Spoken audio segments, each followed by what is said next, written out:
figuring out the audio anyways. Yes, all the streams. In fact, I don't know if it'll be helpful, but I was on a podcast yesterday and she live Can you streams and unmute on the space? oh yeah, I should do that. Oh, Oops. there we There go. we Now I go. can hear. Yeah, I forgot to hit the unmute on this. But yeah, so she live streams on YouTube, like the podcast, and apparently she doesn't use Zoom. She uses Google Meet because I guess like since it's a Google product, it's like linked. It's like super easy to stream to YouTube when you use Google Meet. Hmm. Um, I don't know if Interesting. that would be useful because you're streaming, I think, other places as well. Like I don't know how it works with Spaces. I pref Yeah, we could test it out. I mean, it probably doesn't do it like nothing really works with spaces. It's kind of its own Yeah, uh, thing. I mean I prefer Zoom over Google Spaces just because of the Yeah. backgrounds and whatnot and green screen. But oh, that's funny. I never go on Twitter, and apparently last month, Nifty and Krim were having some fun with posting pictures of Serge and wondering if it was Mitch all along. Ah, apparently, I look like a lot of famous people. Yeah. Kind of have that look. I mean, I've gotten what he's was it System of a Down? That's funny. I've gotten that only from the crypto crowd, and then whenever I'm wearing like a hat where I have like a more of a curved brim, all time Aaron Rodgers, all the effing time. Like if I'm when I'm at the gym, like my gym hat's like a little more kind of curved and I keep it like lower. All the time, people at the gym are like, "Dude, you look like Aaron Rodgers." I can see that. I've gotten so many different things over the year. I'm just like, great. I don't have their money. One day. Exactly. One day. One day when Bitcoin is at 1 million and Leo's at $10. Yeah. I mean, that day might be coming pretty soon with LeoDex officially going live today. Well, I will not even feel bad about saying I don't know that I'll ever see $10 Leo because shit, once we see $1, I'm going to be locking in some gains. Yeah. See, did you sell Bitcoin at 5K? I did not sell Bitcoin at 5K. The Yeah, I funny mean, part is everyone's got to actually, do what makes sense for them. I mean, there's going to be, I remember someone was chatting about this recently too. Like, what happens on the way up is like there's certain people that hold a lot of Leo, and yeah, that's a part of the game. Like stake moves around, and some people sell at 5 cents, some people sell at 10 cents, some people sell at 20. It's actually healthy when people sell, especially the ones like you, Addicted, you know One Alpha, and others who have a lot of Leo. Like it's a healthy thing for them to sell on the way up. That's how you spread stake around. That's how it proliferates. You want stake to be in and this is something Taskmaster, I see him in the audience right now. He's talked about this a lot, over the years on Hive. Seeing stake slowly spread out and proliferate to a wider user base is a good thing. You want to see the rise of like I think he called it like the rise of the middle class on Hive, something like that. You ultimately want to see stake spread out. So I have no problem with, people selling on the way up and stuff like that. I actually think it's a really good thing. And I actually I had to buy about 500,000 Leo for to seed the new pool, which is, by the way, live as of today. It's been live for a few days. We'll talk about all the launch stuff and the fun details of how this launch has gone. Today is the official launch day of everything, so we'll get into that. But um, I had to buy about 500,000 Leo for this launch and to see the Leo cacao pool on Maya.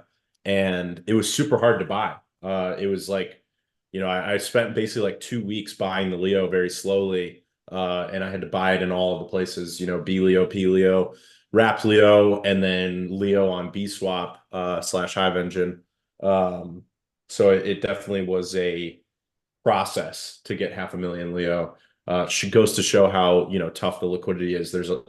I think 70% of all Leo is staked. So, it's pretty hard to get your hands on a bunch of Leo without making a significant price impact. Facts. Um, but welcome everybody. This is the official LeoDex launch party. So right when we went live, I actually hit publish on the blog post that announces LeoDex.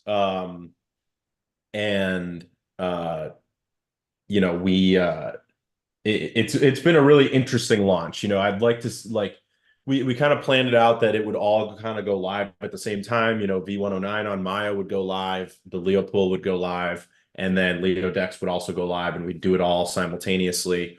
What ended up happening was V109 rolled out on Maya like 2 weeks later than we expected it to.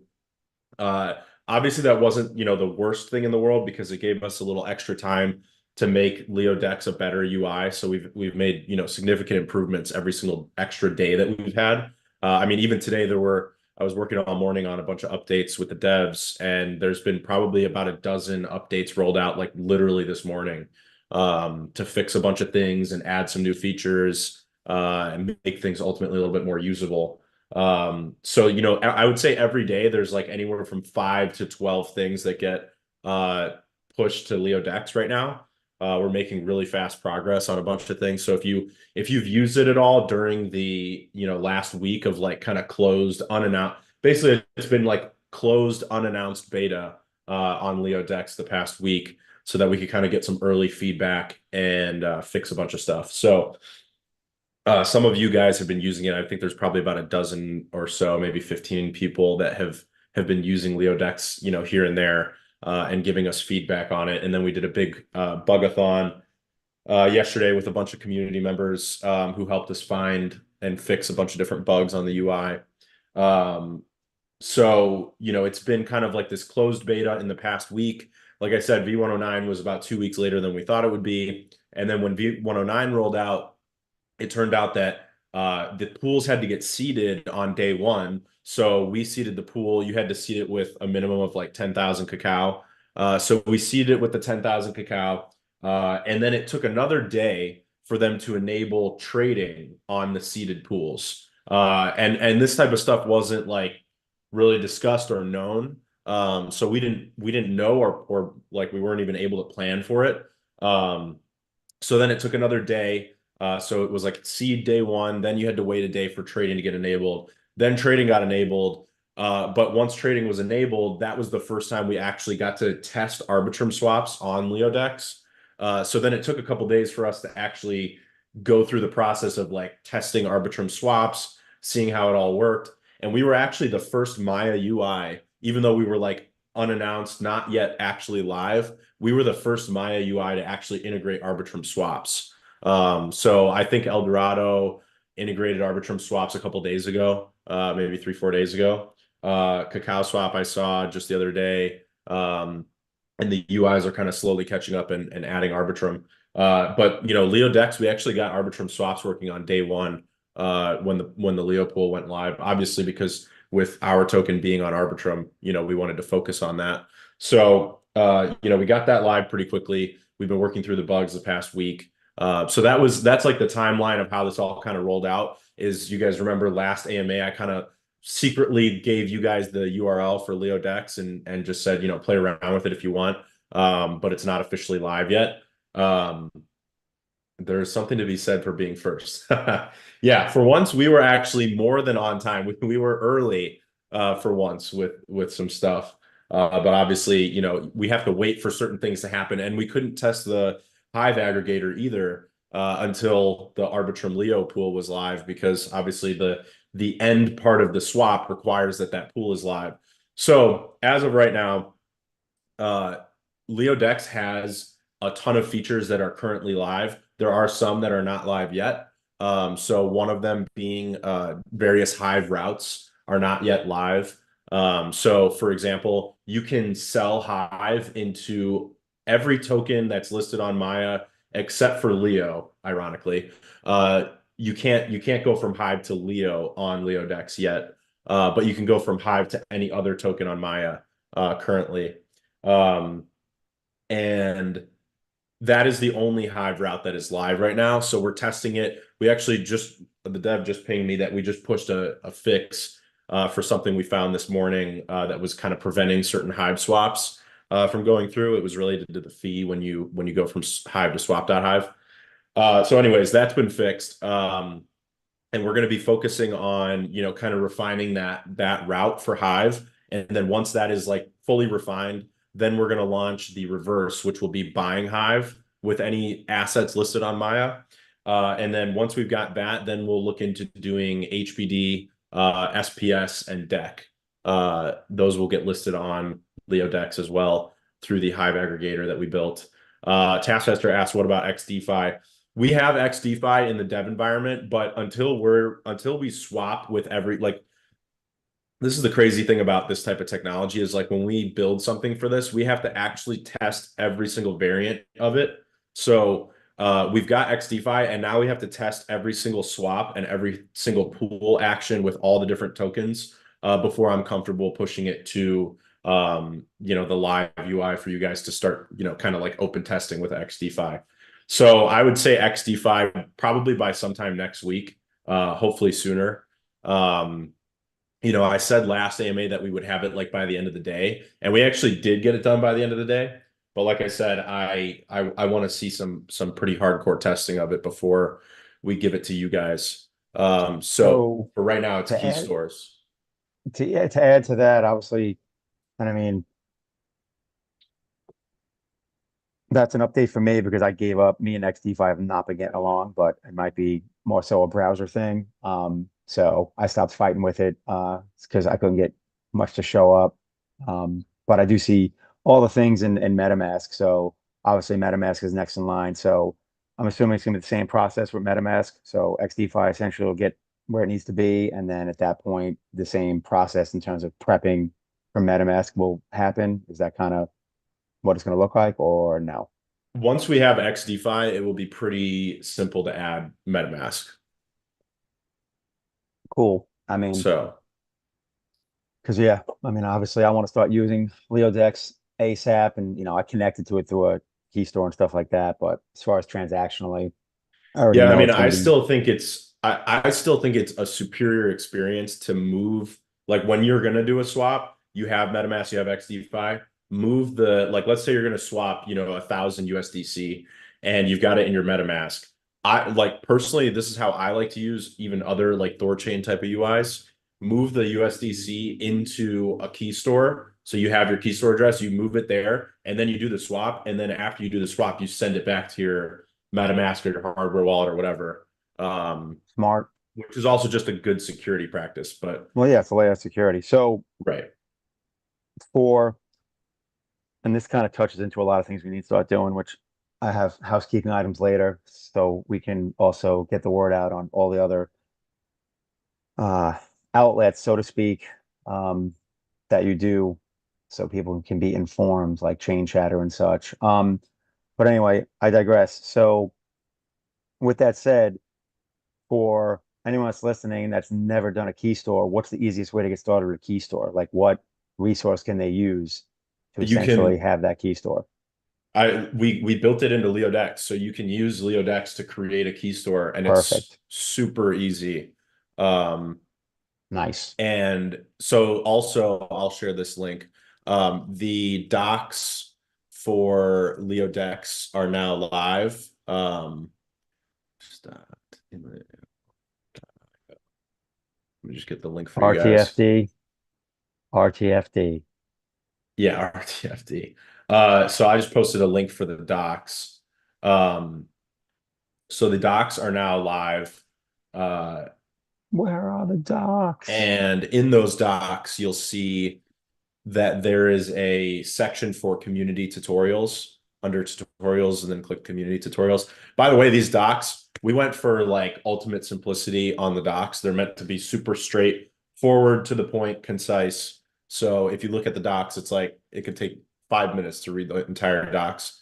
And I would recommend checking it out, especially like the Leo token page. If you're curious about the kind of tokenomics behind what is being done here. These docs are also meant to be a little bit more outward facing. So they're not, really inward facing towards you guys. They're more meant to target people who don't know about Leo, don't know about LeoDex, don't know about INLEO, don't know about Hive. That's what these docs are meant to kind of target. Um, so, like I said, you can click the different tabs to kind of get more information. But if you go under tutorials and then community tutorials, the first tutorial under that section, I'll share the link, um, is a tutorial by Nifty on how to create a key store using LeoDex.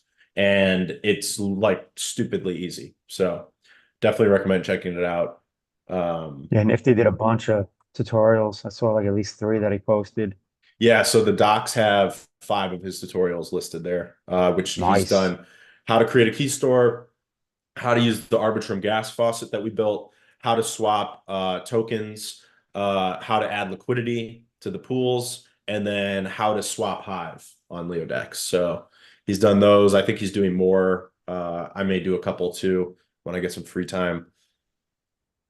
Um, Which I mean, you know, for anyone out there that feels the urge to do a tutorial post, obviously there's no guarantees, but what I've noticed is the tutorial posts that have been done have received much upvotes.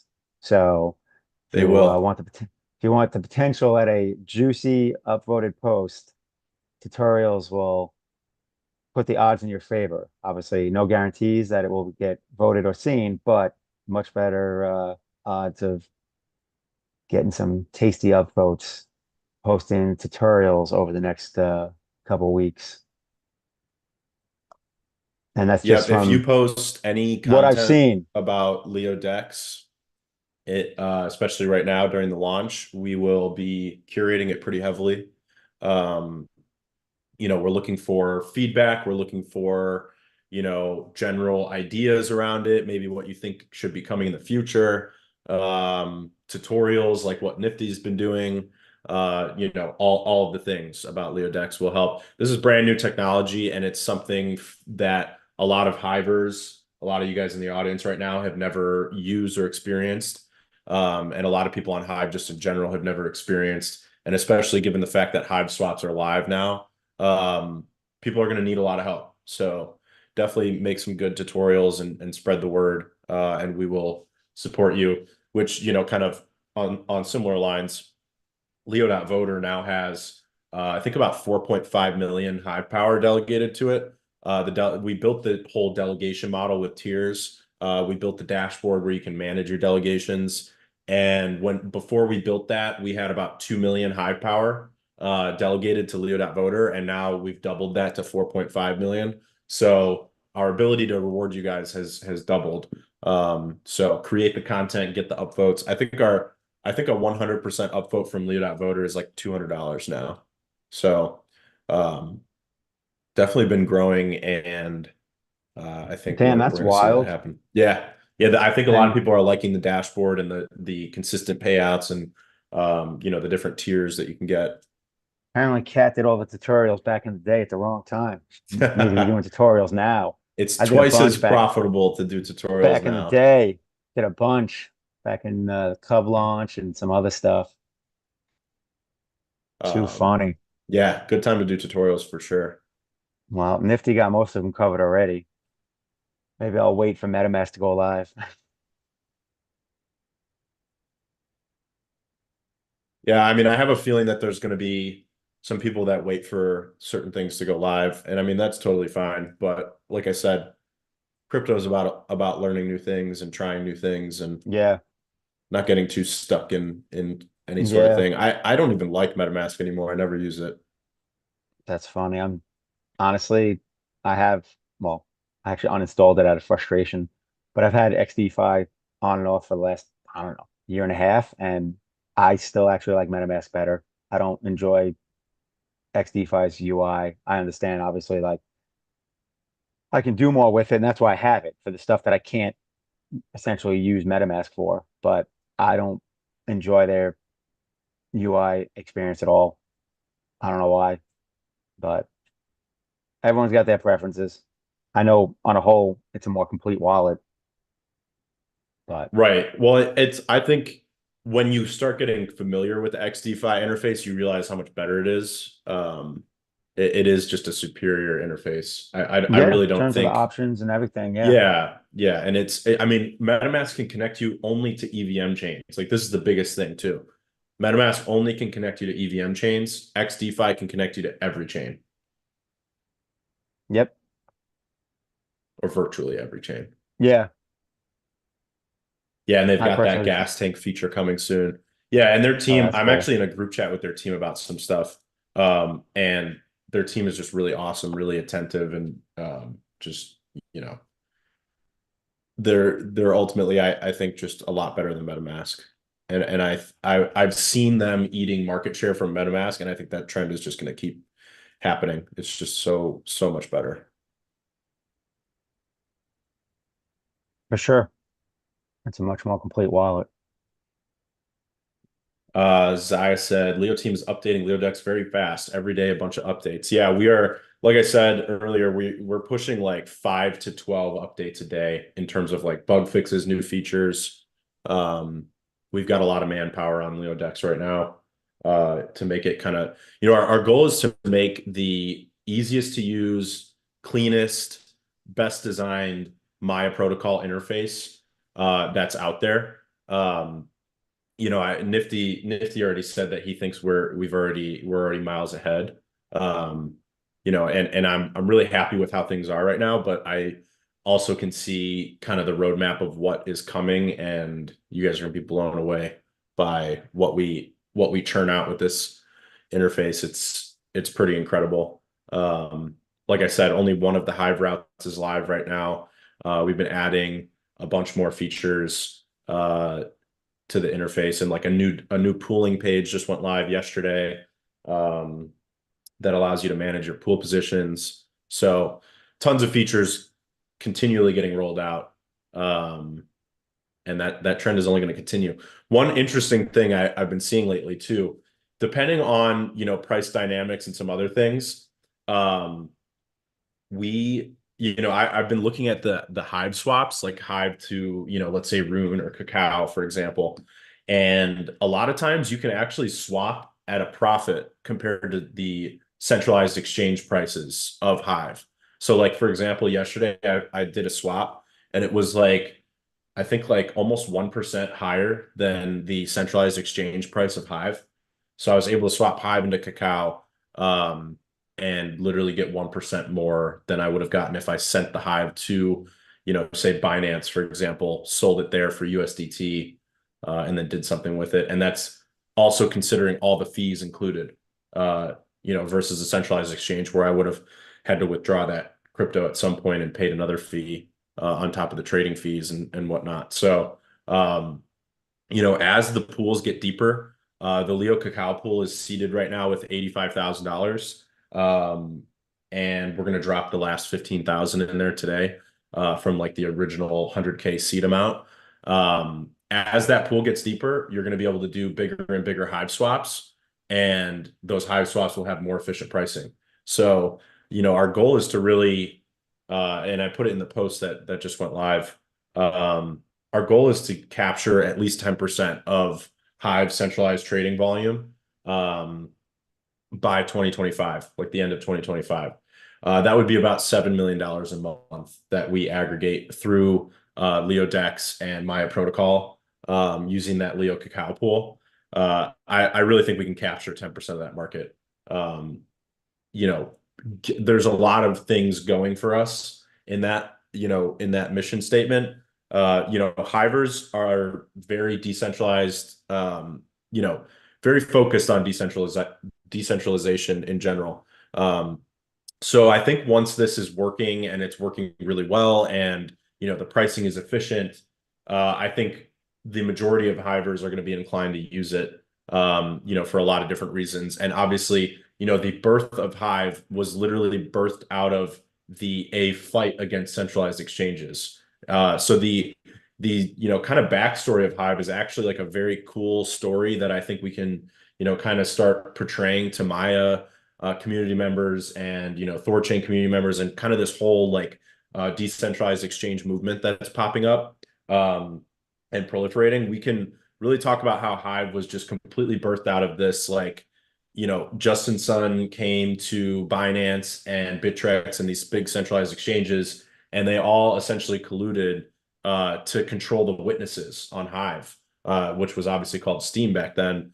And in that, they were able to, basically take control of the Steam blockchain. And then Hive was forked by the entire community, who obviously didn't agree with what they were doing. So, the entire mission of like Maya and Thorchain is, fight the centralized exchanges, gain market share from them. And the birthing story of Hive is literally fight the exchanges, they suck, and they have too much power. So there's a very like cohesive bond that is possible between these communities. And I'm really excited that Leo is able to kind of bring that together through the aggregator.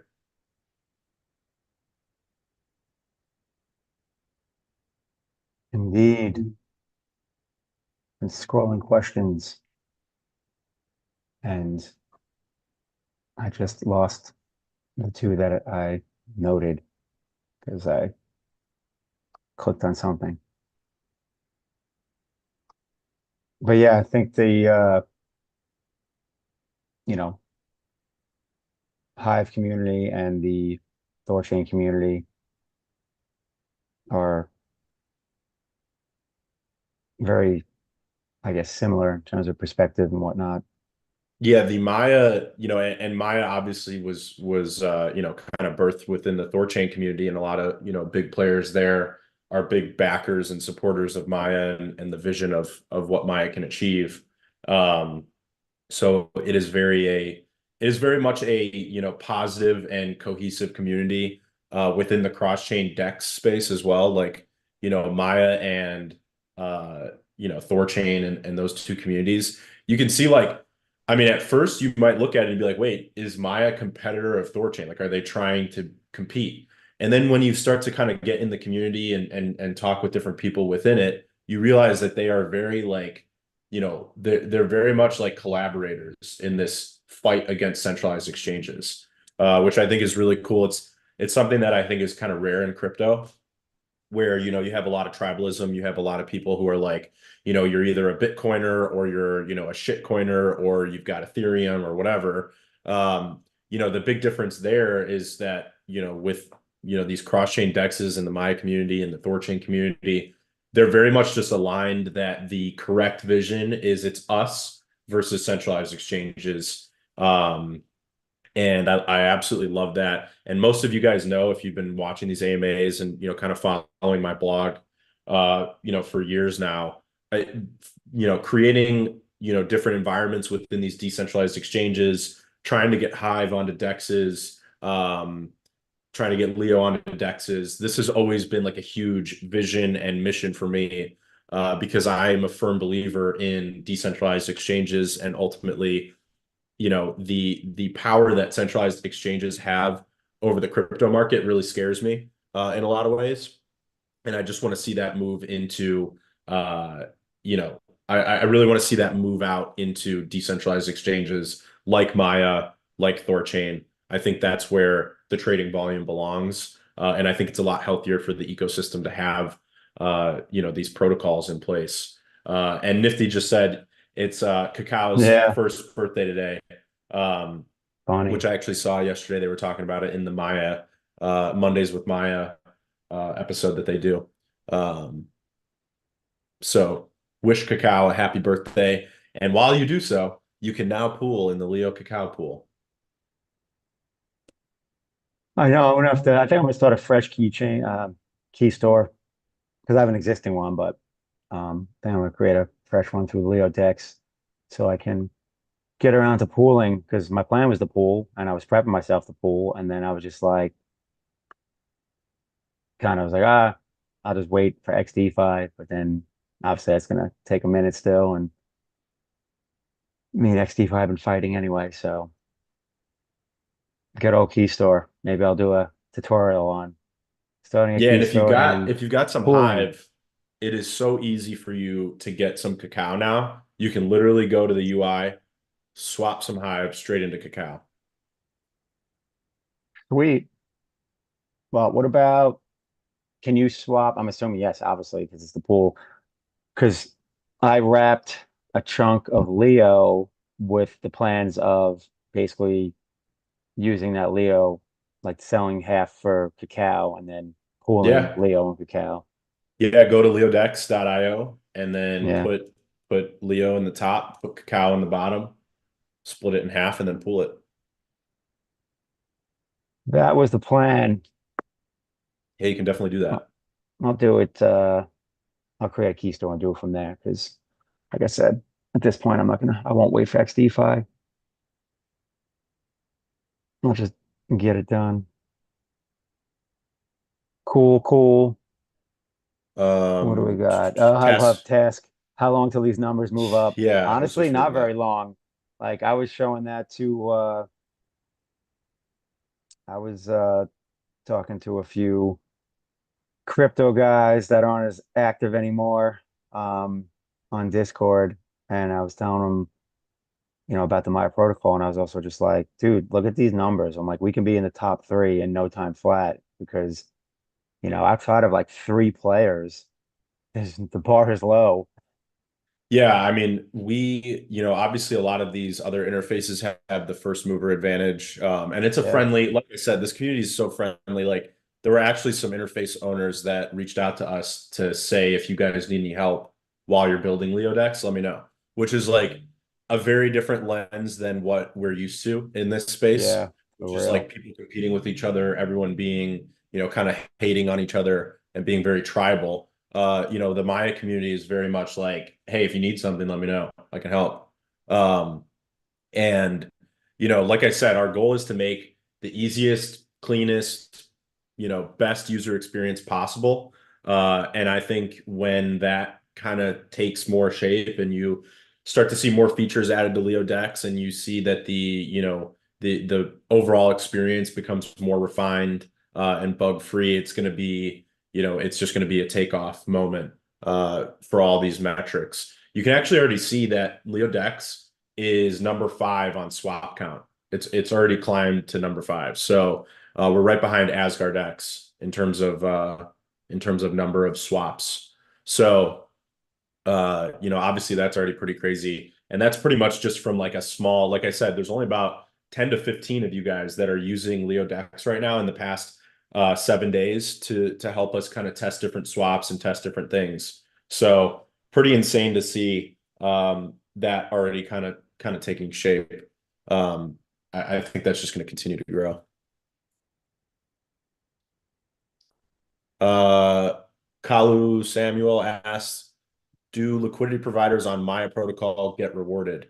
Yes. So on Maya, rewards are organic. The yield from pools is organic yield, which means that it comes from swap fees. So there's a small swap fee every time that a person swaps in a pool, and that swap fee goes to the people that are in that pool.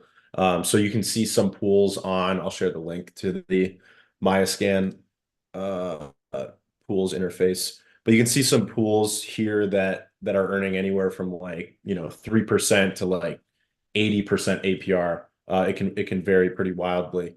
Um, and as the Leo cacao pool gets more traction, more adoption, more swap volume, you'll see that APR grow.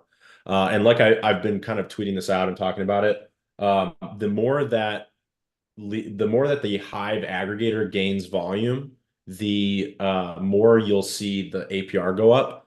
I actually think that with the Hive aggregator, Leo's pool on Maya could become the most rewarding pool to be an LP for. Because when you think about it, that pool literally will aggregate anything that's on Hive that wants to move to Maya, or vice versa, has to flow through that Leo cacao pool. So I think you'll continue to see that grow.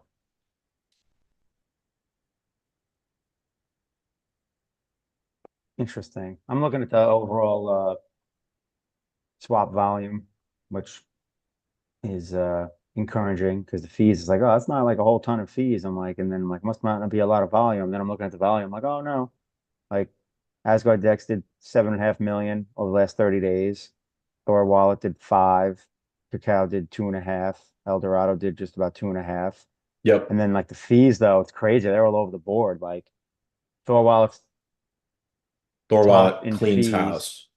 Yeah, it's top in fees. It's twice as much as Eldorado in second place, yet it did the second amount of like Asgard Dex apparently charges like I don't know what their deal is. They're fourth in fees, but number one in Everyone, volume. yeah, every UI charges a different amount for their Yeah. fee. We're one of the cheapest. It Um, looks like Thor wallet's dumb expensive. yeah, Thor wallet's pretty expensive. Asgard Dex is the cheapest option. Um, and we are, I think we're the second cheapest option behind Asgard X. But Asgard X Yeah, is we like an gotta open be. source, kind of, it's an Yeah, app that you yeah. have to download. No, I It's a have little bit Asgard Dex different. on my like that's my soft wallet I've used for I ruined for like back in the day, and I never do transactions on it. Like I don't like swapping on there at all. Like I use it as a wallet to hold my rune, and that is it. Outside of that, I really haven't been a fan. Um, Yeah, I mean so it has its advantages, but I also am not the biggest fan, um, just of the way it works. But it does have its advantages, and I do actually use it pretty frequently for certain things. oh nice. Well, like I said, I mean I use it for its wallet purposes. I haven't really used it for much else. I'm happy with it as a wallet. It's solid. It's Yeah, been no, great for it's a great wallet. That's also what I use it for it's primarily. been, for Rune, it's been great. Because I needed some way I wanted to initially put my rune. And I was like, that's what I found, and I was happy with it. But yeah, their fees are certainly cheap. And then they're just like separate. Everyone else is closer to the same kind of, but yeah, that that's good. Use LeoDex. Fees are Yep, use less, and LeoDex. We want basically to we want to climb all the these others. ranks. We want to climb these ranks in the friendly interface war. LeoDex has a really interesting moat around it with the Hive aggregator. That's something that other UIs actually can't build. So it's like, we have this really unique feature, and obviously I want to see it gain a lot of adoption within the Hive ecosystem. And every single swap that you guys do with that Hive aggregator leads to us getting more fees, more swap volume, more swap count on the interface wars. Um, and it's a completely unique route that only LeoDex has. So, having that, having HBD, having SPS, having deck, just between the Hive aggregator itself, I actually think our volume is going to climb pretty quickly on these ranks. But then obviously our goal is also to start getting people from the Maya ecosystem to use LeoDex as well. Um, and yeah, Tash said just the more activity on LeoDex, the more revenue from fees that is used to buy Leo. Yeah, so if you go, I talked about that at the end of the blog post that was released when we went live, just about 20-30 minutes ago. Um, when so basically on every swap over the minimum is $150 before we start charging a fee. So actually, if you swap anything under $150, it's fee free. Little tongue twister. So there's no fees on small swaps under $150. Any swap over $150, there's a 0.45% fee that's charged on the swap. And that goes to a LeoDex wallet on Maya, and it's paid to that wallet as cacao. And we take half that cacao, so 50% of it, and we buy Leo with it, and then we pair it with the other 50% and then pool it. So, using Cacao Swap as an example, they made in the last 30 days, they made $11,000 in swap fees. So let's just imagine that we can get to that level, and that would be, $11,000 per month in swap fee revenue. So that's $11,000 worth of cacao that would get pooled up every month in LeoDex. And then 50% of that, so about, $5,500 would buy Leo. So that's organic buy pressure for Leo, and then permanently pool it in the Leo cacao pool. And that liquidity will never get removed. So it is literally permanent liquidity that just constantly grows, mixed with that, organic buy pressure. So it's, very positive for the Leo token, very good ultimately for the economy. to see more swap volume, more swap fees get earned, by LeoDex. Um, I like this question. Feels a little frisky, but hey, I'm down if people want to step up. Jad said, asked, as users, is there a way for us to set up a Maya protocol related node? As user, I mean, technically anybody can. You just Yeah, have to bond and set it up. We are planning to launch a LeoDex node for Maya, so nice. uh, that will come eventually, and we're gonna run it. You have to bond. I think the minimum bond right now is like $50,000, something like that. Um, so we'll just have to bond, set up the node, put someone in charge of operating it, and then we'll be a node, one of the many nodes that secures the Maya network. Bond. Maya bond. Yep. Sweet. Yeah, lots to cover, lots of resources. That post was pretty long today, and it still didn't even cover, half of what I wanted to cover. So there's a lot to cover, and there's a lot that's changing on a daily basis because, like I said, 5 to 12 different updates, tweaks, fixes are constantly going live every single day. We're moving really fast. Like if you guys looked at the UI a week ago and then looked at it today, there's tons of changes, tons of differences already. So very happy with the progress from the team. Yeah. Um, Jess asked if all coins are recognized on the Maya protocol. And I think So just about, I mean, they have a lot. Is it just about everything's on there or no, there's how many? There's probably about 25, I think, something like that. Uh 25 assets on there. okay, And they haven't launched the Thorchain aggregator yet. So iJats actually asked, are all Thorchain listed coins and tokens recognized by Maya? And the answer is no. Not until they build the Thorchain aggregator. Then all Thorchain assets will also be on Maya. Um, nice. so once they build their aggregator, and this is actually another cool like there's a lot of like interesting little symmetries that are going on here. I was talking about the whole Dex vision and how Hive was born and the mission of Maya. There's another little interesting symmetry that Maya is a friendly fork of the Thorchain protocol, and part of their goal is to be a little bit more on the fringe, a little bit more innovative, fast moving.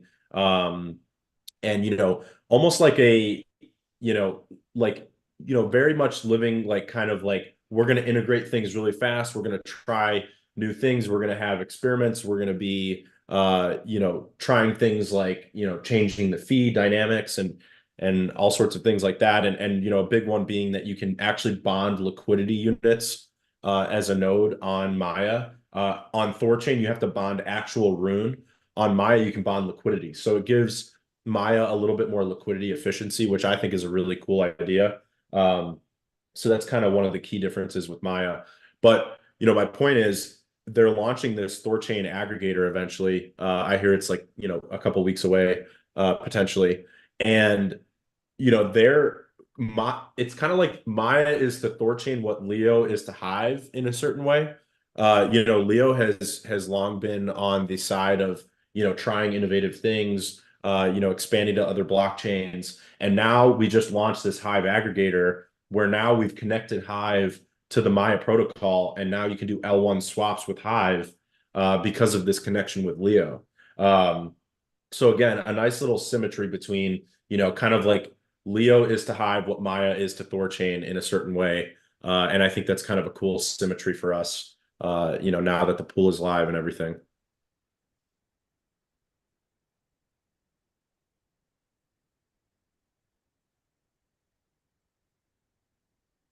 One major feature that is coming to Maya, if you listen to they had their Mondays with Maya yesterday, is streaming swaps. That's the next major update coming to Maya. They don't have an exact timeline for it, but I'm pretty confident it's going to be sometime within the next 2 months. And when streaming swaps go live, that is going to be a breakout moment for Maya, in my opinion. If you look at the history of Thorchain over the last 12 months, streaming swaps went live. And then literally within a few months, we saw record volumes on Thorchain. Last month in March, Thorchain had their biggest month of volume ever. They did $10 billion in swaps, which is astronomical compared to what they were doing before streaming swaps. And I fully expect the same thing to happen on Maya, where streaming swaps will bring this, this exponential volume to the protocol. And I already have a vision. I'm a pretty big user of streaming swaps on Thorchain, and I have a vision for how we're going to build streaming swaps on LeoDex, and it's going to be incredible. I'm so excited for that, and what it's going to do for volume on all the assets on Maya, the volume for LeoDex as an interface, and then also for Hive, because you'll be able to do streaming swaps with Hive, it is like mind numbing. It's really hard to even grasp what is potentially possible with that. And I put it in the post, like, imagine that some whale with 10 Bitcoin wants to come in and buy 1.7 million Hive, I think was the conversion rate when I calculated that.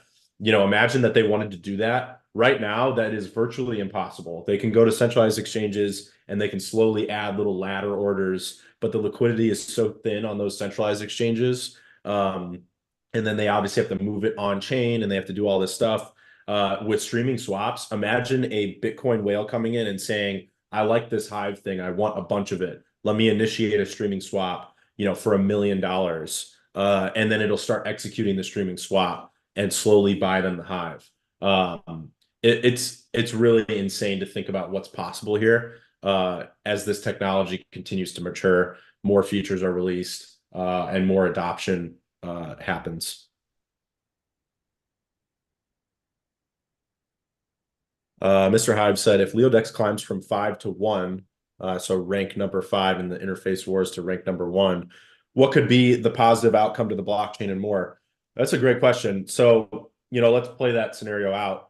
If LeoDex became number 1 on Maya in terms of swap volume, swap fees, swap count, all that stuff, obviously right now we're number 5.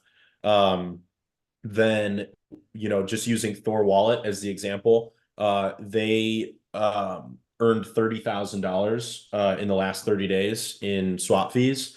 So, if we were to topple them for the number 1 position, that would be $15,000 a month buying Leo, so organic buy pressure on Leo, and then $15,000 with the cacao, and then 30,000, obviously, when you pool them together, being permanently pooled in the Leo cacao pool.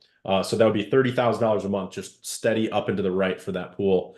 And as that pool deepens, it means, like I said, you can have bigger and more efficient Hive swaps, which ultimately leads to the pool deepening even more, because on Hive swaps, LeoDex earns a ton of fee revenue. And also, the Leo pool gets, for every $1 that's swapped in the Hive aggregator, it equals $2 in Leo dash cacao swap volume.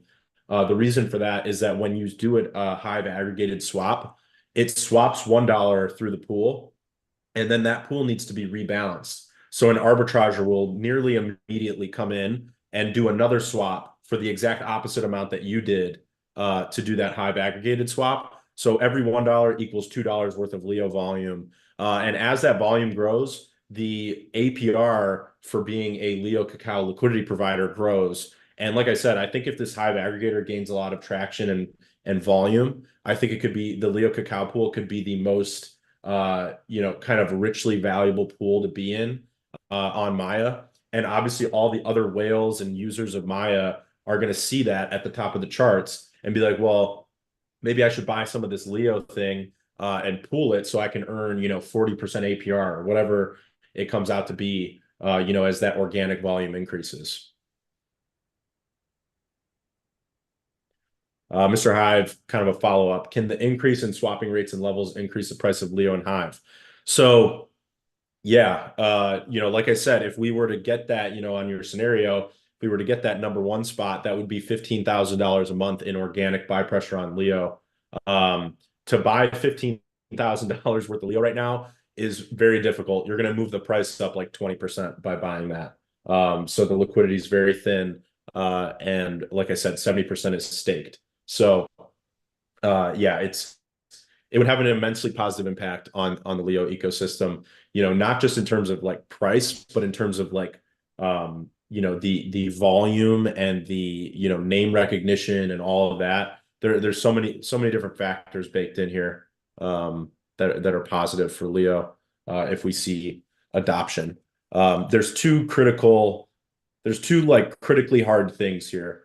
The first is to build the best, most amazing product that we can with LeoDex.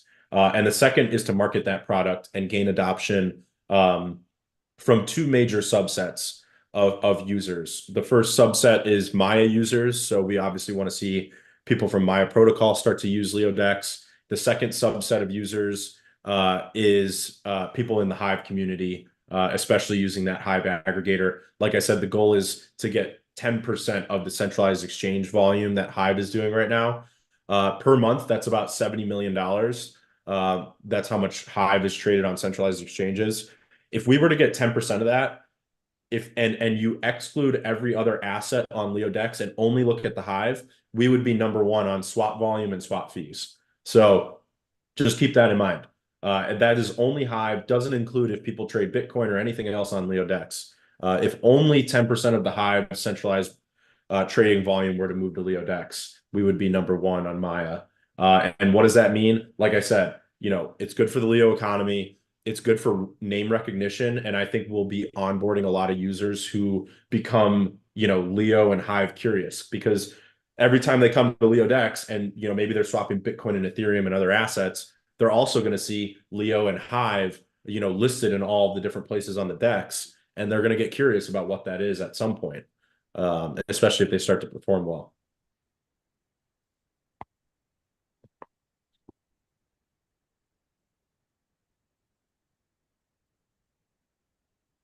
I'm just responding to comments and questions and threads.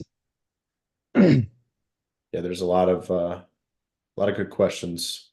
Yeah.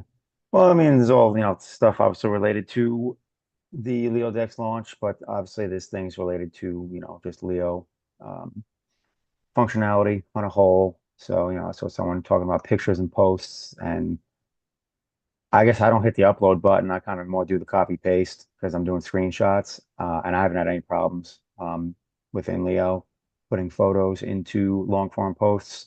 But again, um, dropping them in as opposed to like, hitting like upload. Yeah, I mean, I don't really have any problems, and I think most people don't. If you are having problems, as always, make a thread and use the hashtag feedback hashtag, and I watch that every single day. So Yep. Yeah, I don't think people use that enough, the feedback tag when they basically are having some kind of issue when it comes to functionality of a post or things like that. Just know that's an option. Taskmaster, there's going to be no new features this month, so maybe next month. But this month on INLEO.io, it's completely focused on bug fixes. So you guys have probably noticed the UI has gotten a lot more stable this month. We've rolled out, I think, about 20 different bug fixes so far, with many more on the way. But we're entirely focused on just fixing bugs, fixing things that the goal, and I put this literally at the top of the GitHub for the team. Our KPI this month is how long can a user go before they meet some sort of impeding experience on the UI. So something that impedes their experience in any way, shape, or form. Our goal is to minimize that in general, and ultimately, like, like literally I measured it for the devs too. It was every 3 minutes before. So every 3 minutes, there was some user getting some form of app error, because we have an actual automated bot in Discord. So when you guys see an app error page, it says this was automatically sent to the team. That's just not there for fun. That's true. It actually automatically gets sent to the team. And I literally can read all of those, and I measured it for the devs, and it was every 3 minutes that someone was facing some sort of app error or some sort of error of any kind. And I said, my goal is, can we get that to 3 hours? So 3 hours in between any user on the UI experiences any sort of bug whatsoever. So that is our KPI right now. So that is entirely what the devs are focused on. You guys also probably saw that we removed Google Ads. I'll have to make a blog post kind of talking more about that and also talking about what the future is for our ad platform. But Google Ads was paying us, you know, pennies. I mean, they were paying us nothing, basically for having the ads. And we, in the process of doing all these app error fixes, bug fixes, we found that somewhere around like 25 to 30% of all errors on the UI were literally coming from the Google AdSense codes. So Oh, wow. yeah, I just one day woke up and I was like, you know what? The ads are not paying us enough to make it even worthwhile to have all these errors. So do away with them for Well, now and let's build out our own ad platform.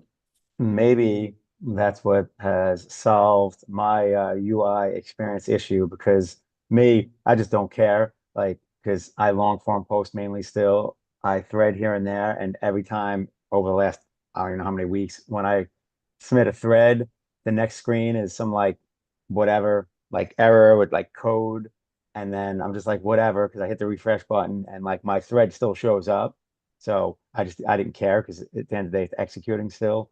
But live testing, I just put up a thread about chilling on the launch part of AMA with a link to the threadcast. And sure enough, went through no problem, no error, and my thread is showing. I didn't have to do any kind of dance. So who knows? Google Ads removed, maybe that helped. I don't know, but Yeah. I mean, first or time I like I didn't get said, that error in weeks. one of the other, um, So my duration has gone past 30 seconds. We'll see if we can get it to 3 hours. What do I got to do to test 3 minutes? I'm gonna start poking around. Everything else usually works for me. That's the only issue I've ever really had recently is when I post a thread, just getting that error screen, but it still yeah. posts. Everything else is fine. Like, because me, for the most part, what am I looking at? I go to the premium page, I go to my profile, I go to articles, I go to publish for long form. All that has works for me without a problem. I don't have any issues. Profile, everything's fine between blog, page, wallet. Yeah, we've made good So progress. I was just checking to see the time right now of, time in between when a user finds a bug, and it's at about 10 minutes now. So I mean, that's already, about a 3x improvement over what it was before. But still, I mean, that's a lot of app errors and a lot of issues that people face. Um, it's a you lot know of what's work cool? to find everything. Oh, 100%. It's like never ending. It's like one of those lifetime battles, so to speak. Um, I went to the leaderboard for the first time in eons, and what's cool is I don't recognize half the names, which is good because I used to know all the names. So that means there's fresh blood and more people getting active. And, like obviously I see like Taskmaster still up in the top five for, you know, engagement and votes allocated and threads and whatever. But like I see some names I haven't seen before. So that's awesome. Yeah, but I mean, we've Uh, been slowly accumulating some new users, some new power users. yeah, It's been we good. got someone that's actually out threading Taskmaster. I don't know who Milan is, but they are threading more than Task, which is impressive. I didn't realize Wise Agent threaded so much. He's got 80 threads. Oh, he's got a score of 80. I don't know exactly how this thing calculates. Comments. Wow. I don't know who Nocturi is, but their comment game is next level. The next closest person is, I can't even do that math. Yeah, they're 4x times more comments than the second place person. That is some activity. Taskmaster is saying add in all the Hive engine tokens that people want to swap out of. Yeah, I Oh mean, yeah, we're I gonna saw that. we're gonna add I mentioned it in the post, but we're gonna add so right now you can swap Hive into any token on the UI. We're gonna are the That's the one route that's live for Hive. We're refining it, we're testing it, we're making sure it works really well. After we're confident with how it's working, probably in the next few days, we're going to add the other side of that route, which is going to be to buy Hive to swap from any token on Maya into native Hive is going to be the next route that we add. Um, and then after we do that, the goal is to add SPS, deck, and HBD. So I'm not sure the order of that yet. We may focus on SPS and deck first because I think they'll be easier than HBD. But those are Someone was the asking about SPS. Yeah, SPS will get integrated. We already talked with Yaba P Matt about obviously he's the kind of leader over on Splinterlands, and we were talking to him about listing SPS and Dex. So and they have insane volumes, by the way. So you you heard me talk about if we get 10% of the Hive centralized trading volume, that doesn't include the HBD trading volume and the SPS and deck volume. SPS and deck do a surprising amount of volume. I mean, it's insane. Um, so I'd love to capture some of that volume for LeoDex, and That'd obviously actually be, give yeah, huge. yeah, and give the Splinterlands community access into and out of L1 tokens with their SPS and deck. I think Well, that's won't that be huge. a more like little? Because here's the thing, like the easiest way to capture, activity is when it's super desirable. And like I'm not well versed in Splinterlands anymore. But from what I remember, as far as getting in and out of it, I mean, what are their options? I know like what is it? I mean, they have What's some exchange listings and pools they in have various what? places. Yeah, I know there's a couple of blockchains that they can operate on, but I feel like it's still not like super desirable. I don't know. I feel like that I mean, I could see this. I think using LeoDex is going to be the easiest way when That's what it's I'm saying. live. I think that there's incentive for the Splinterlands community to use LeoDex. I think it's going to be a better user experience and more and just cleaner and more direct. Yeah, I agree for I sure. think that'll be huge. That actually might be where LeoDex sees a good chunk of volume from. Yeah, I mean, I think it could easily be more volume than what we see on Hive. I mean, I think the SPS deck volume could be huge. So as of right now, like you said, you can sell Hive. So we're not talking about like swap Hive. We're talking about like straight Hive, right? Straight Hive. Yeah. Okay. But And it then when you goes through can, Swap Hive, but the UI does all of that for you. oh, okay. So the actual way that the route works, and you guys should really try it, and Nifty posted a video of how it works. Um, so the way the route works is it goes from Hive, native Hive, to swap.hive, and then swap.hive into Leo, and then Leo into Leo on Arbitrum, and then Cacao, and then whatever output you chose, like Bitcoin, ETH, whatever. But all of that happens entirely on the back end. Um, so So it now, you literally just click a couple buttons on the front end, and it just happens. okay, so I guess I'm going to ask because I'm sure there's other people that have this same like trepidation. When it comes to the stuff that Maya protocol essentially is the back end, right? I don't think anyone's worried about the functionality with that. Now, when it comes to the piece where we're talking about moving from like Hive to Swap Hive and all that, now that is that now become like Hive-based backend? And if so, how do we not run into a lot of the same issues that we deal with, you know, Hive nodes taking a shit and all that stuff? Um, And does I that don't question even make I sense? Yeah, I mean, I don't think I personally don't think it's going to be a big issue because of the way the route works. I just don't. Also, we Okay, have our own Hive node now, which we didn't have in the sweet. past.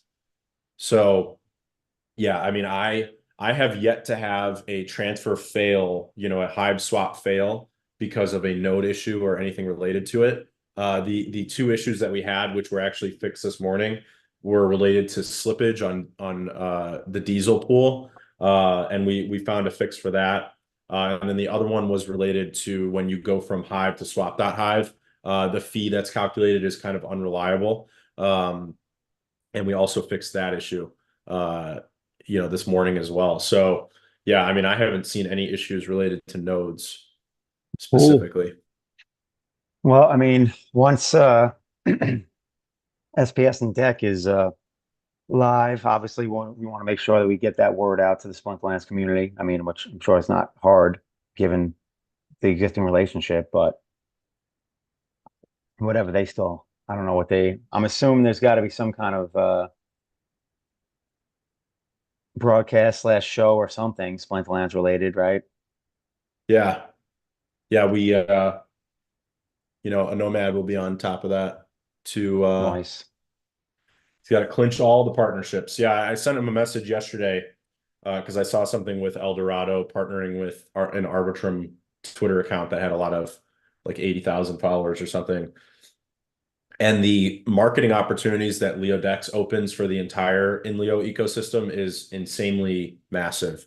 Um, So, for example, now that Arbitrum's integrated, any project on Arbitrum, any token that's listed on Maya that's on Arbitrum, which is about 15 different tokens, they all become potential marketing partners for us. So we can do a bunch of cross marketing. We give them value by having them listed on LeoDex.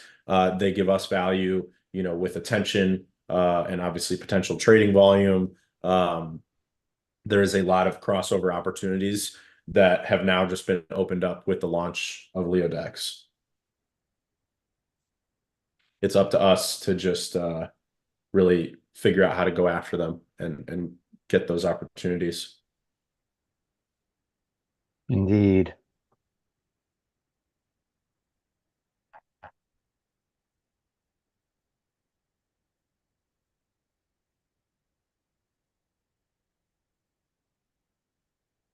Going through what happened to my Threadcast window? Yeah, Disappeared. I'm just seeing different things. Simi Open said it. add some gaming token on Ethereum chain so that traffic would come to LeoDex. Not a terrible idea. What else do we have? Ah, Uh, iJets asked a question. Could the SPS deck integration be gamified? For instance, introduce yeah. rewards for SPS and deck liquidity providers. There's no reason. So I think this is going to be a confusing thing for a lot of people to kind of grasp with everything that's happened in DeFi up until now. With the aggregator, and I keep saying that the Leo listing on Leo Cacao is the listing to end all listings, because with that listing, there's no need for an SPS or deck pool. There's no need for a Hive pool. There's no need for an HBD pool. You have the Leo Cacao pool, and then you have the Leo Hive pool, and then all those assets like SPS, deck, HBD, Hive, are paired with Hive. Obviously, in Hive's case, it's already paired with Leo. So the fact that there is the Leo Cacao pool and there is the asset dash Hive pool on the Hive blockchain, and then we've built the aggregator rail to connect the two, that means that there's no need for any more pools. So there's just the pools that are there, those two, the Leo Cacao and the Leo Hive. And those two pools are really all that mattered. So there's no reason to build out all these different, interest bearing mechanisms and whatnot. There's no reason for that. So uh, it's very, you've got these two pools and building depth in those two pools is all that matters now. And then everything else can be aggregated across it.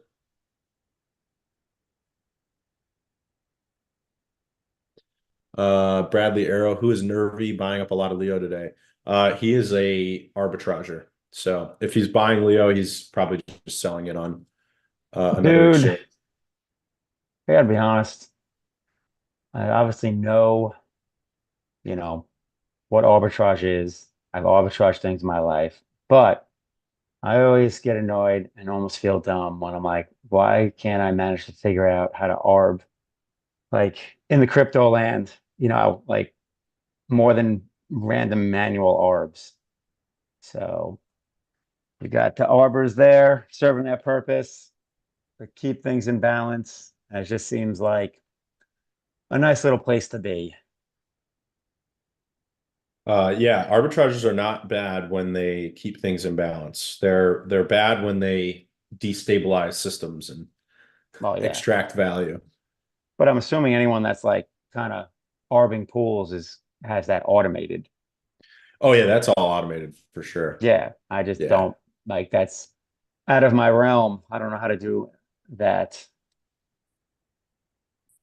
Yeah, it's not actually that hard. The hard part about it is efficiency and being faster than the, person next to you. So usually it's just Yep. the fastest that wins. Yep. Simple Game said, how do we know which pool needs more liquidity? Right now they both do, but in the future, that's a good question. So like I said, the two pools that matter most now are the Leo Cacao pool and the Leo Swap.Hive pool on Hive Engine. Um, so if you look at the efficiency of a swap from L1 Hive to any other asset, that the efficiency is largely based on the liquidity depth of the shallowest pool. So it's almost like the weakest link in the chain is the pool that needs the most attention. Obviously just from a logic standpoint. So, for example, if there's $1 million in the Leo Cacao pool, but there's only $100,000 in the Leo Swap.Hive pool, then the efficiency of a swap is only as good as $100,000. Obviously it helps to have bigger liquidity on Leo Cacao, but you're going to be facing a lot of slippage on the, $100,000 pool. So you kind of want to see both pools grow simultaneously. You want to see Leo Cacao, grow obviously to a large amount, but you also want to see Leo Hive grow to a large amount if your end goal is to see bigger and more efficient L1 Hive swaps.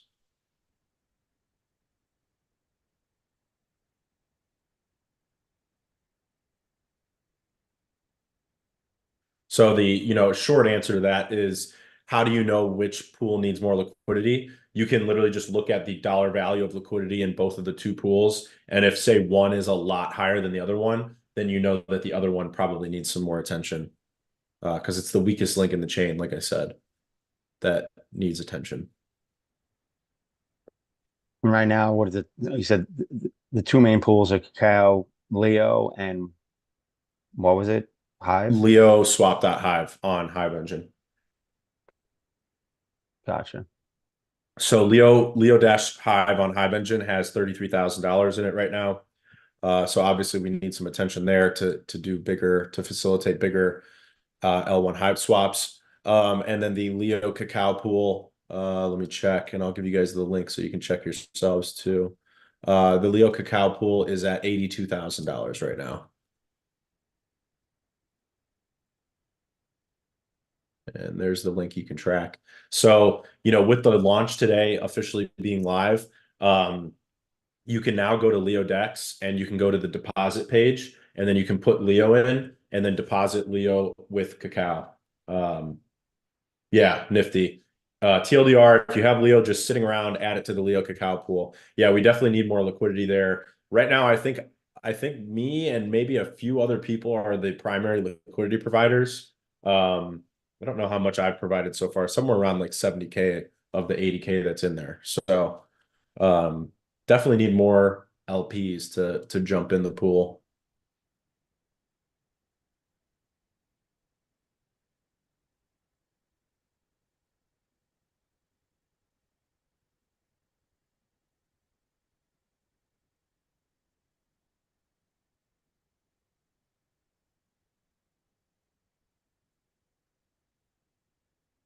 Yep. Well, once I get off this call, like I said, I'm gonna create a new key store and get going on that because I certainly have Leo chilling.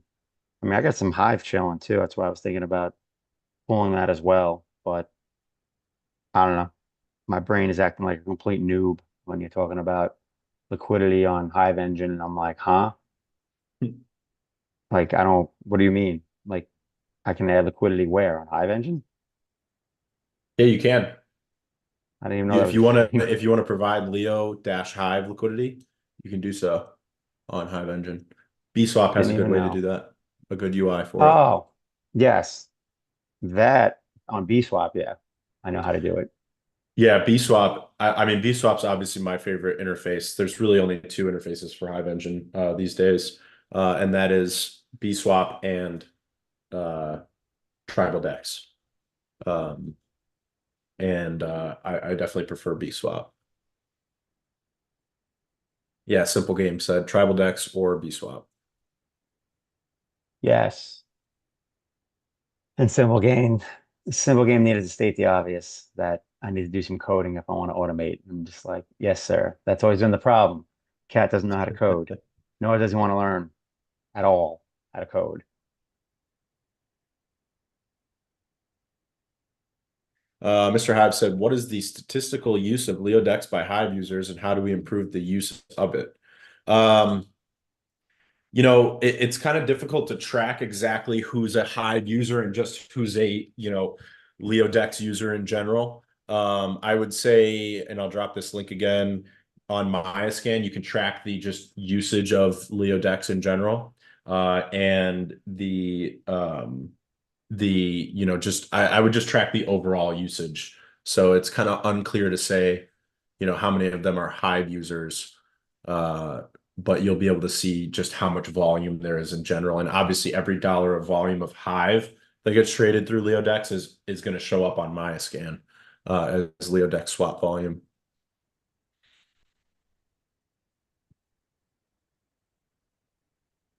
And I'm gonna record a tutorial, I think, of swapping Hive to Cacao, and then wrapping Leo and providing liquidity and kind of showing that route because I have a feeling that's what a lot of people are gonna do. For example, like when you guys earn Hive, for blogging and whatnot, if you wanted to say take like 50 Hive that you just have sitting in your wallet, you could just swap Hive to Cacao using LeoDex. It's super fast. Like it'll take you 20 seconds, and it's easy and the fees are really low. Um, and then you can just swap it right into Cacao and then provide liquidity. So if every lion in the community started doing that on a regular basis, we could definitely build up some good liquidity and volume. A simple game, yeah, it's just Hive swaps right now, and there's only one Hive route, and that is to go from Hive to any other token listed on Maya. Um, so it's just the one route. Basically, you can sell Hive into any other token, and then the next route that we do is going to be able to buy Hive with any other token. But like I said, we want to test and really bulletproof that first route before we add the second one. And then once we have the second one, we'll bulletproof the second one. And then once those two are like fully, 100% set in stone, bulletproof, don't have any issues, then we'll roll out, SPS, deck, and HBD. And those will be pretty easy to integrate once we have the two routes, completely, 100% working.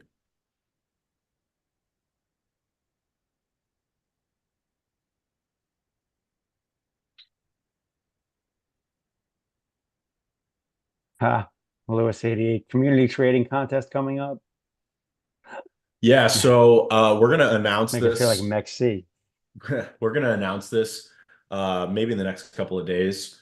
There is going to be a volume-based airdrop for people who use LeoDex. So based on how much trading volume you conduct on LeoDex, you'll get an airdrop of Leo on Arbitrum. So we'll announce the details of how that'll work. But it's going to be very much targeted towards obviously you guys, but then also towards the Maya community. It's a big thing that a lot of DEXs do when they first launch DEX interfaces. They do an airdrop for people that it's a volume-based airdrop. They call it like a vol drop. So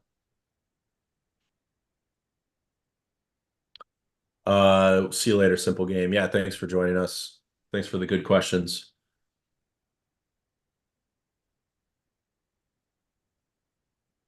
And yeah, he said thank you for building this. And this has been a huge, and I know that there's been some backlash over some of the other things that we've done to try to get to this point.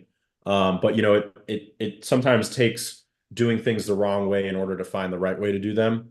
And I've always wanted, like I said, Hive, HBD, and Leo to be listed on decentralized exchanges. I'm a huge believer in that. It is one of like my core missions in crypto is related to decentralizing the trading of crypto.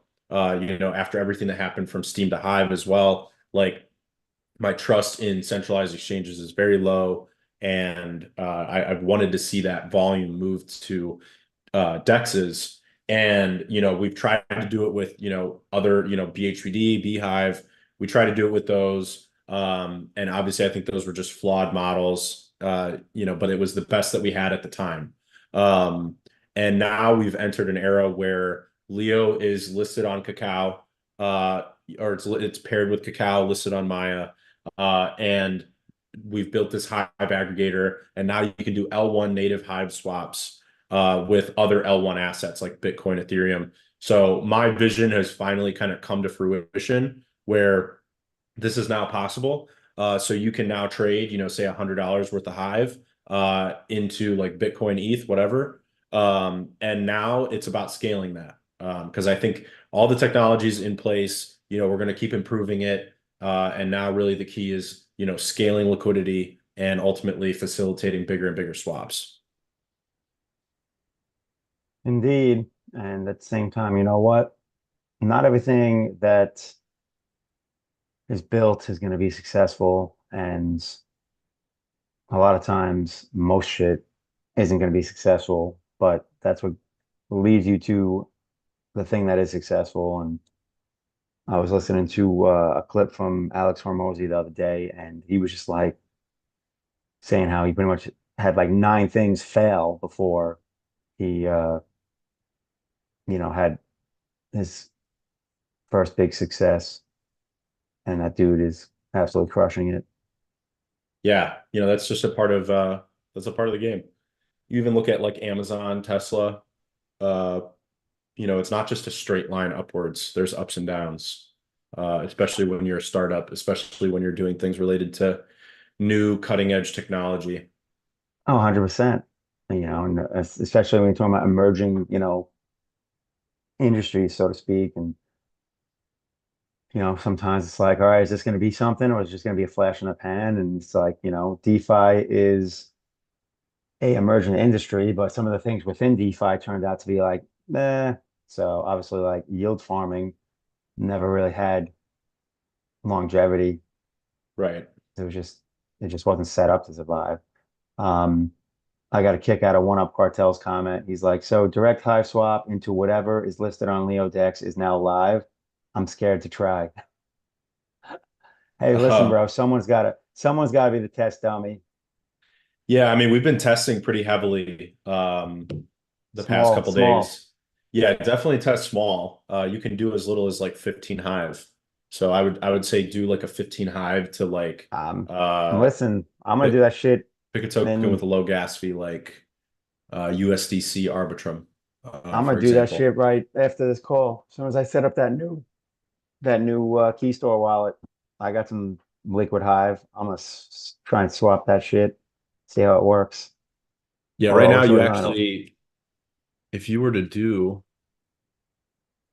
huh, 7.8 might be a little arbitrage here. Wow. Uh-oh. If you Free did a money. little, if you did a 25 Hive to USDC Arbitrum swap right now, you would get a better price on LeoDex than you would on a centralized exchange, by about a quarter of a Boom. percent. Boom. So Free juice. Well, yeah, it's I two mean, I think o'clock. it's going to take people using this stuff, getting familiar with it, to get comfortable with it. It's a new Oh, thing. 100%. Yeah, and that's how it was. When I first found Thorchain, it was on multi-chain chaos net, and it Yep. literally was chaos. I mean, it was like It really was. 90% of the time you tried to swap or do anything, it would fail. But the technology continued to improve. And the first time I had a successful swap of like Bitcoin to Ethereum happen, I was like, holy shit, like this is a game changer. This is what I've been waiting for the crypto ecosystem. And ever since then, Rune has been one of my, if not the biggest bag in my crypto portfolio. These days I actually have more Rune than I have Bitcoin, um, because I'm just so confident in this cross-chain DEX future. And now I own a lot of cacao. Obviously, I have a bunch of cacao in the pool as well, but I've been loading up on cacao because I'm very excited about what they're doing. It's very complementary to Thorchain. and I'm really happy with the way that things have gone, with this Maya listing, and that Leo cacao pool now being live is awesome. So once we jump off this call, I'm gonna drop another like maybe $10,000 in the Leo cacao pool, and then I'll keep stacking it up in there. Hopefully, we start to see other people LP in there. You can do so from the LeoDex UI. Obviously, do small amounts, play around with things, get familiar with them. Uh, this is still open beta, by the way, too. So we even put the beta next to the logo, just so you guys know. It's a reminder, test with small amounts. Maybe before you do a big amount, do a small amount first. Make sure it's all working correctly. Yep. Cool. Sweet. So much to cover, so little time. There's going to be a lot of blogs, a lot of videos. We'll try to just do our best. I need your help as community members. If you guys can make any content, about things and how they work, and your experience with everything. Yes. Definitely very And helpful. And we will, like Mitch was saying earlier, he's been noticing a lot of curation headed towards those types of posts. yes. And, speaking of content and information outside of AMA, there are other outlets. So you have Chain Chatter on what, Mondays, Chain Chatter is on Wednesdays. Wednesdays? What time? Noon Eastern, but it's not All every right. Wednesday. It's only when we have, some guests lined up. So, Okay. we haven't done one in a little while. But I think we're gonna do one soon. Maybe not tomorrow, but maybe next week we'll do one. I'm gonna try to get uh, some of the other Maya apps and community members and see if we can do a little Maya episode next week. That'd be badass. And then is there any other outlets or whatever that people should be aware of, or is it mainly those two, this and Chain Chatter? In terms of like live shows each week, those are the two. Obviously, all of the content that we do gets clipped up and then posted on my